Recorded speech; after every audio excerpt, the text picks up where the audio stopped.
Jafaria disaster management cell के general secretary हमारे भाई रूहे रवा जाफरी साहब, बहुत शुक्रिया डॉक्टर साहब, बहुत ज़्यादा तारुफ करा दी। नहीं, ज़्यादा तारुफ की बात नहीं। सबसे पहले तो आपको बहुत ज़्यादा आपके लिए दुआएं, बहुत शुक्रिया। और आपके लिए हम सब के हाथ उठे रहते हैं कि अल्लाह ताला आपको सलामत रखे।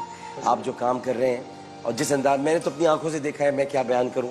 मैं सिर्फ इतना कहना चाहता हूं कि इस दौर में अल्लाह सुब्हानहू तआला ने आपको जो जिम्मेदारी अता की है और जो आप उसको बखूबी अंजाम दे रहे हैं, भाई सलाम तहसीन पेश करता हूं। आपको बहुत शुक्रिया, आपने जितनी इज्जत अफजाई की इस काबिल नहीं थे और आप रहनुमाई करते रहते हैं, आपका बहुत बहुत शुक्रिया। और तो ये भी ये बताएं नया क्या, ये सारी मैंने अभी देखी आपने सारी बनवानी शुरू कर दी है? शहरी बनवानी शुरू कर दी थी, लेकिन हुकूमती SOPs आ गई जिसके बाद रोक दिया गया है सब। अच्छा।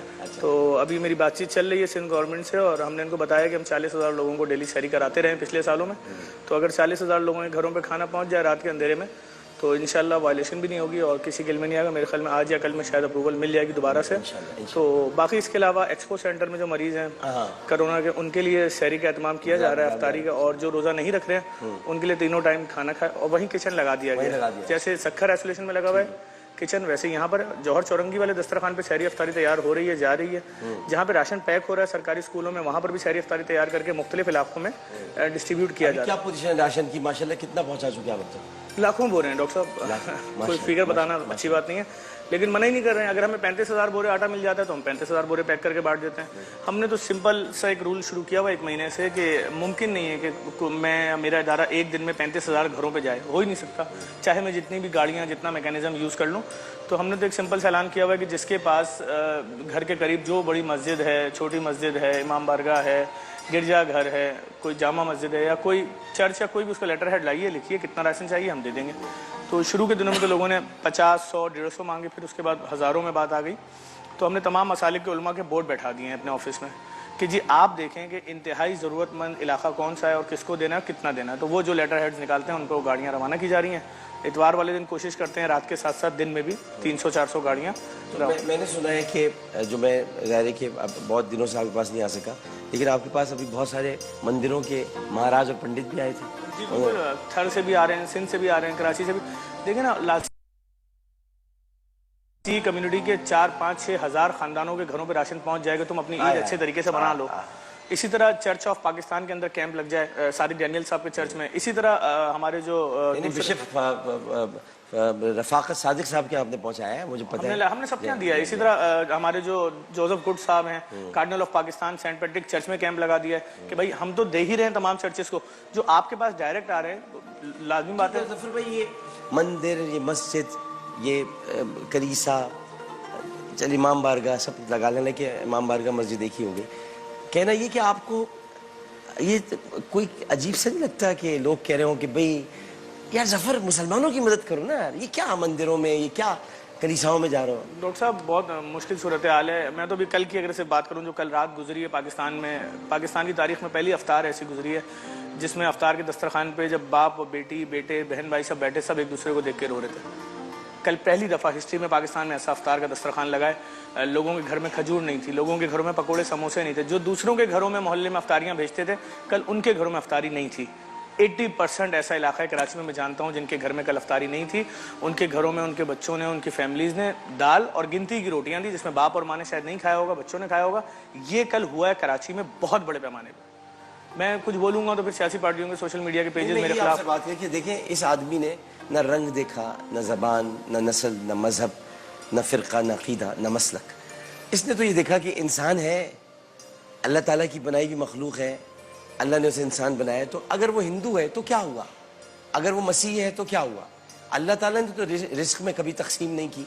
अल्लाह ताला तो रिस्क पहुँचाता रहता है और अभी भी अल्लाह ताला ही पहुँचा रहा है रिस्क। वसीला तो ये बने हुए हैं, राज़िक़ तो अल्लाह ताला ही है। तो ये मुझे इनकी इतनी खूबसूरत अदा लगी। इसे मैंने पूछा कि ये कभी पूछते नहीं कि मंदिर से कोई आया है, कि कलीसा से कोई आया है, कि मस्जिद से कोई आया है, कोई सुन्नी है, कौन शिया है, कौन किस अक़ीदे पर है, अहले हदीस है, कोई किस मसलक के तहत है, मगर आया है, मदद चाहता है, ये उसकी मदद करते हैं। मुझे आपकी इसमें अदा बहुत अच्छी लगती है। डॉक्टर साहब, आप भी बहुत हार्ड लाइन पे काम कर रहे हैं और इस वक्त मैं समझता हूँ जहाँ इतनी ज़्यादा इंतहा पसंदी हो, अभी 20-25 दिन बाद, 30 दिन बाद ईद आ जाएगी। आप यकीन करें, मैं किसी और मज़हब की बात नहीं करता, मैं सिर्फ अपने मुसलमानों की बात करता हूँ।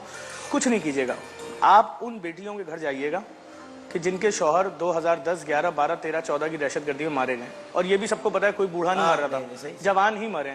किसी की शादी को 8 महीना हुआ था, किसी के घर में बेटी की विलादत 1 महीने पहले हुई थी, किसी के घर में बाप के स्वयं वाले दिन बच्चे की विलादत हुई है। वो बेवाएं चूंकि शहीद की बेवा हो गई, तो भाई अब ये शहीद की बेवाएं किसी मसलक के, किसी मजहब के, किसी सियासी पार्टी के, तो लाजमी बात है उनसे कोई दूसरा आदमी फौरन शादी भी नहीं करता। लोग कहते हैं नहीं यार ये तो एक मशहूर और एक टैग मिला हुआ है। आप उनके घर जाइएगा और उनसे पूछिएगा कि ईद की नमाज पढ़ने सब लोग जा रहे हैं, तुम्हारे ये छोटे बच्चे क्यों सो रहे हैं, तो वो औरत आपसे एक ही बात बोलेगी कि किसकी उंगली पकड़ के जाएंगे। तो वो बच्चे घरों में ही सोते रहेंगे, उनकी ईद खत्म, जिनके बाप मार दिए गए मजहबी इंतहा पसंदी की वजह से, जिनके भाई मार दिए गए, जिनके पूरे पूरे घर मार दिए गए।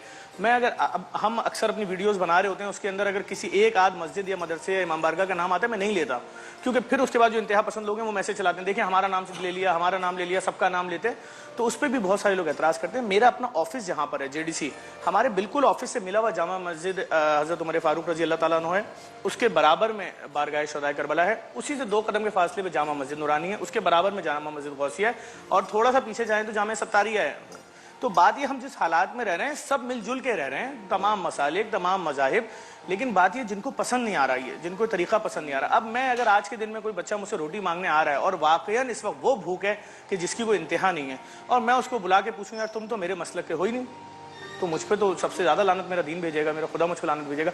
इसीलिए हमने एक सिस्टम बनाया हुआ है, जो भी शख्स आ रहा है वो किसी भी मजहब का हो, किसी भी मसलक का हो, हम उसको उसकी मदद करें। यही वजह है कि उमर लाठी साहब जो हैं CNN के रिपोर्टर, उन्होंने एक वीडियो बनाई हमारे यहाँ के, उन्होंने बोला कि 72 सालों में क्रिश्चियन कम्युनिटी के 7 फ़िरक़े पाकिस्तान में वो एक नहीं हो सके थे, बड़ी दहशतगर्दी हुई, बड़ा चर्च जलाए गए, क्या क्या कुछ नहीं हुआ, लेकिन उन्होंने कहा ये तो JDC ने सिस्टम शुरू किया, इससे तमाम फ़िरक़े हमारे एक हो गए पहली दफ़ा हिस्ट्री में, और सब एक दूसरे से मिल बांट के काम कर रहे हैं, लेटर हेड एक जगह में जमा हो रहे हैं। अच्छा, जिस तरह हमने मुसलमानों के तमाम मसालिक के उलमा की कमेटियाँ बैठाई हुई हैं कि आप लेटर हेड सेलेक्ट करें, ऐसे क्रिश्चियन कम्युनिटी के भी बैठे हुए पास्टर हजरात, अच्छा, वो बैठे हैं, वो निकालते हैं लेटर हेड के, भाई ये जो लेटर हेड आया है चर्च का, इसके ये साहब है, इनकी स्टैंप लगी, इनका तो इंतकाल हो चुका है, तो ये स्टैंप किसने लगा दी, तो इसको साइड पे कर देंगे, वेरीफाई होगा, अच्छा भाई इन साहब को देंगे।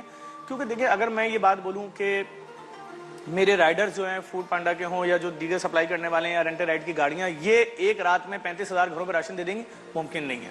अच्छा, आपने जितने राइडर्स थे जो बेरोजगार हो गए थे, जो बाइकिया के थे, जो फूड पांडा, उनको अपने पास रखा हुआ है, स्टिल रखा हुआ है। जिस दिन अगर उनको किसी वजह से या कोई नया नोटिफिकेशन या SOP आती है, नहीं निकालने देते, तो उनको उनके घरों के लिए भी राशन देता हूँ कि तुम परेशानी हो, तुम्हारी दिहाड़ी नहीं मारी जाएगी। लोग तो मुश्किल में हैं, आपको मैं बिल्कुल सच बता रहा हूँ कि अगर एक जनरल सर्वे किया जाए ना, तो अच्छे अच्छे लोगों की कमर टूट चुकी है। बड़े बिजनेसमैनों को आप फोन करिए डोनेशन के लिए, बोल रहे हैं भाई मेरी फैक्ट्री बंद है 4 महीने से, और जो मैंने लास्ट टाइम प्रोडक्शन करके माल भेजा था लाखों सूट फलाने मुल्क में, वहां पर भी लॉकडाउन है, ना वहां से पैसे आए, और जो मैंने अगले सीजन के लाखों सूट बनाए हुए यहाँ पर, वो भी अब कभी भी नहीं जाएंगे क्योंकि सीजन गुजर गया, फैशन गुजर गया, ये सब कचरा हो गया। तो मैं अरबों रुपए के नीचे आ गया हूँ। जिनके कंटेनर पोर्ट पे खड़े हैं वो ये रो रहे हैं कि अगर पोर्ट खुल भी गई तो फला मुल्क बंद है, वहां से लेटर आएगा तो ये क्लियर होगा। तो जो इस वक्त सूरत हाल है, मैं समझता हूँ अगर इस इतनी खतरनाक सूरत हाल में हम किसी तक रोटी पहुंचा दें कि वो उसके बच्चे अफ्तार के टाइम पे रोटी खा लें, उसके बच्चे सहरी करके रोजा रख लें, बहुत बड़ी मुसीबत की बात है कि बाप सहरी में अपने बच्चों को उठाए ना। उसके पीछे लॉजिक है, उसको पता है घर में कुछ है ही नहीं, क्या खाएंगे बच्चे। तो जब 10 बजे बच्चा सो के उठेगा, बाप बोलेगा बेटा नियत कर ली ना रोजे की, रोजा तो है आपका, और रात की अफ्तारी के लिए बाप घर के अंदर नहीं जा रहा है, वो बाहर सड़क पे बैठा है, सर पकड़ के मोहल्ले वालों से मांग चुका, रिश्तेदारों से मांग चुका, क्योंकि 45 दिन हो चुके। एक दिहाड़ीदार आदमी के पास 2 दिन की जमा पूंजी होती है। मैं आपको अगर बताना शुरू करूंगा मैं किस किस को राशन दे रहा हूं, आप अपना सर पकड़ लेंगे, कोई नहीं बचा है। बड़े बड़े इदारे, ऐसे इदारे जिनके पास फंड्स में करोड़ों रुपए पड़े, लेकिन उनके स्टाफ को राशन हमारे यहाँ से जा रहा है। मैं क्यों उनसे सवाल करूं, तेरा सेठ तुझे नहीं दे रहा, नहीं दे रहा, तभी तो आया। भी नहीं, आपकी आदत भी नहीं, मुझे पता है। नाज़रीन मोहतरम, अभी गुफ्तगू का सिलसिला जारी है, अभी जफर भाई से बहुत सारी बातें करनी है। आप ये देखें कि जो ये बता रहे हैं, कल जब हम यहाँ हमारी तो ज़ाहिर है कि अब पहले दस्तरखान होता था और सभी चैनल्स पे होता था, कल जब हम लोग सब 4-5-6 लोग यहाँ बैठे थे, इफ्तार कर रहे थे और मैं ऐसे डब्बा खोल के चीज़ें देख रहा था, तो सब मुझे एक ही ख्याल आ रहा था, और ख्याल ये था कि मेरे पास तो ये डब्बा भी मौजूद है, पता नहीं कितने घर होंगे जहाँ इस वक्त इफ्तार नहीं हो रही होगी। और यही बात अभी जफर भाई ने कही कि कल कराची में ऐसा हुआ आमिर भाई,